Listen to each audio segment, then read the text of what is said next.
Welcome to Binge Watchers, where we talk about the stories and characters we love and the shows they live in. My name is Ron, and let's talk about Season 1 of the Netflix Marvel original I was probably most excited about, The Punisher. So we were introduced to The Punisher in Season 2 of Daredevil, a season that basically had a good half and a not so good half, and the good half was the one about Frank Castle, even though it was pretty much an origin story. We saw a complicated character beautifully presented by an extremely talented actor, and he also just kicked ass and totally stole the show from Daredevil. Season 2 of Daredevil showed us Frank Castle as this almost invincible badass who was fueled by nothing but rage and the need for vengeance, and ever since then we were waiting for the Punisher to get his own time on the front of the stage, and now we finally got it, and it's probably a very different show than what we had in mind. Most of Frank Castle's ass-kicking happens as a direct result of the murder of his wife and kids. He goes after everybody who had something to do with it,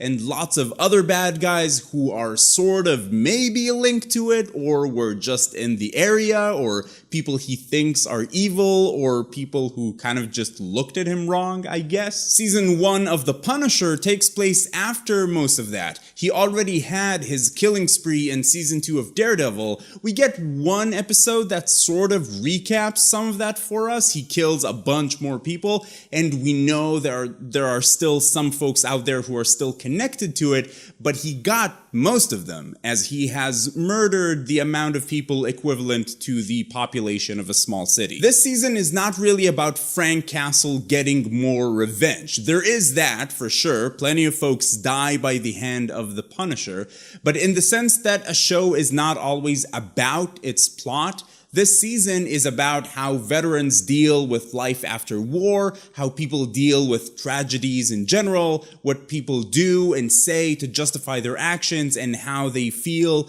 sometimes at the expense of taking the blame for something themselves. There are a lot of things I think this season did very well. First of all, I think Jon Bernthal gives an incredible performance, and he was the perfect guy for this role, and I loved the character of Frank Castle. I'm not going to talk about if the show gets him quote-unquote right according to the comics. I don't really care about that as much, but I loved that he is not put on a pedestal in this story. Frank Castle is not made out to be righteous or innocent or better than anybody. The show doesn't justify what he does, it just tells his story. He's a man who was betrayed and wronged and suffered unimaginable tragedies and sacrificed things for what he thought was right, but he is also addicted to murder and is a dangerous, violent, insane person who solves problems by annihilating people, even in situations where there is clearly another way. And the show throws that in his face a lot,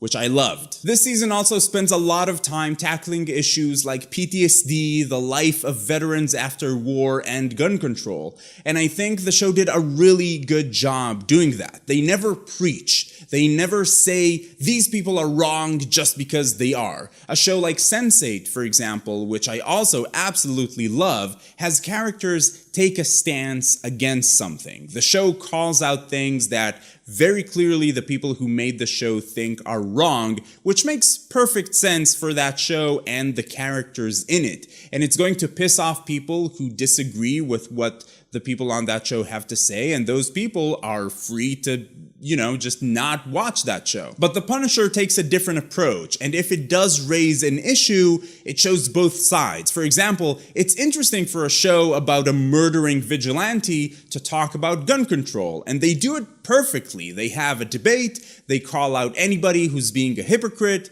they make it interesting, and they raise some really important and interesting points along the way. I also love that this show is pretty much insulated from the other Marvel Netflix shows. You don't have to watch any of the other ones for this. There are barely any crossovers and references. It doesn't use the other shows as a crutch. This is very much its own show, and that's, in my opinion, great. All of this does come at the expense of this show being what deep down we hoped it would be, which is John Wick, the TV show starring the Punisher and all the bullets and dead bodies in the world. It's simply not what this show is, and that is mostly where this show's problems come from. I do want to say though that I still need to think about it some more because I just watched the show, but it's probably the best Netflix Marvel show since season 1 of Daredevil and Jessica Jones. I really liked those two. The rest of it honestly wasn't great, with a pretty low point with Iron Fist. One problem this season suffers from is the same issue season 2 of Daredevil had. Anything that doesn't directly involve Frank Castle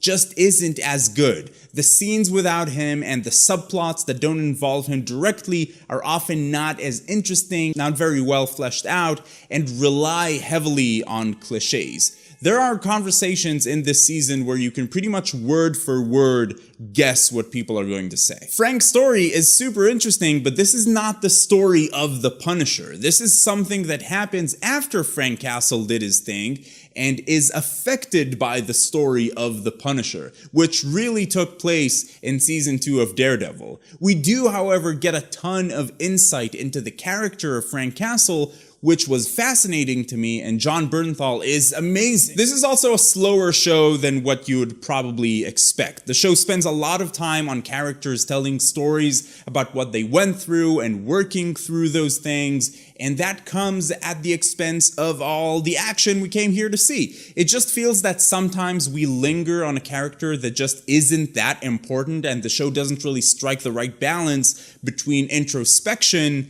and, well, Frank Castle kicking ass. Let's face it, that's a big part of what we came here to see. When we do get the action scenes though, they are great and brutal and do justice to the Punisher. I'm not sure if this is going to make sense, but I felt that we really only get 1.5 episodes of the Punisher, and the rest of the time it's Frank Castle getting out of dangerous situations. It's not the Punisher going to punish. To me, his character was interesting enough to carry that. I think he's a more interesting character than Matt Murdock, Luke Cage, and definitely Danny Rand. I think Frank Castle and Jessica Jones are probably the more interesting heroes in this series of shows. But I do think it's going to disappoint some people watching this show.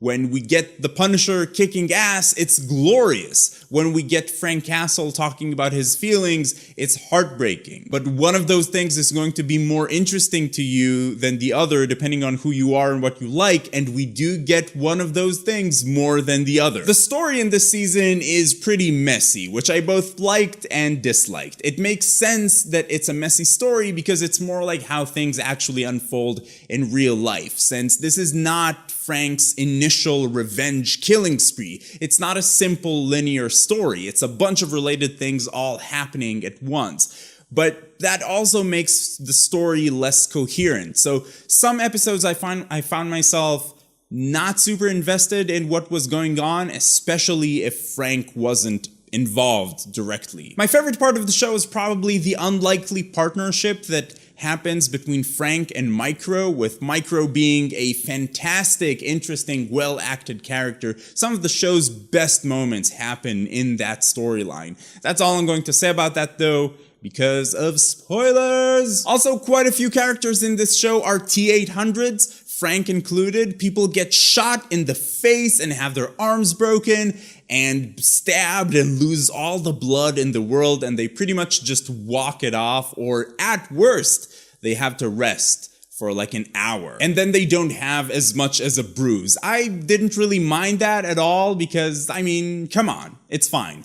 Walk that open, bleeding bullet wound off and resume the ass kicking. The show does eventually give you what you want, but at like episode 11. So all I'm really saying here is this. This is a good show, just know what you're getting into, because it's different than what you might expect based off of season 2 of Daredevil. So, bottom line, should you watch it? Who are we kidding? Of course you're going to watch this if you haven't already. This is the Punisher's TV show. But I do think it's worth watching, especially because it's very separate from the other shows. There are no costume superheroes here, very few references. This is its own show about a guy dealing with an unspeakable tragedy, and I did get this good feeling you get after watching a solid show in the end, despite any issues I might have had with it. It ends without like a super obvious setup for season 2. It just tells you the story, which is rare and I thought was pretty awesome. I'm probably going to make another video about this show once I had a chance to think on it more and on the issues it tackles, but those were my initial thoughts. I had a lot of them. Let me know what you think about the show or the comics or the character or anything at all in the comments down below. If you're going to be talking about spoilers, please use spoiler tags in your comments, and if you like this video, please give it a thumbs up. It really helps out a lot, and you can find me on Twitter and Instagram and TV Time, or you can join our Discord server where we chat about TV and it's a lot of fun. And if you're finding binge watchers for the first time, welcome. I'd like to invite you to join the Binge Watchers community. Come talk about TV with us. It's a lot of fun. Subscribe to the channel. I promise that usually the video quality is better. I just had to improvise because my main camera is like, I have a problem with it. Any case, keep binging and I will see you next time.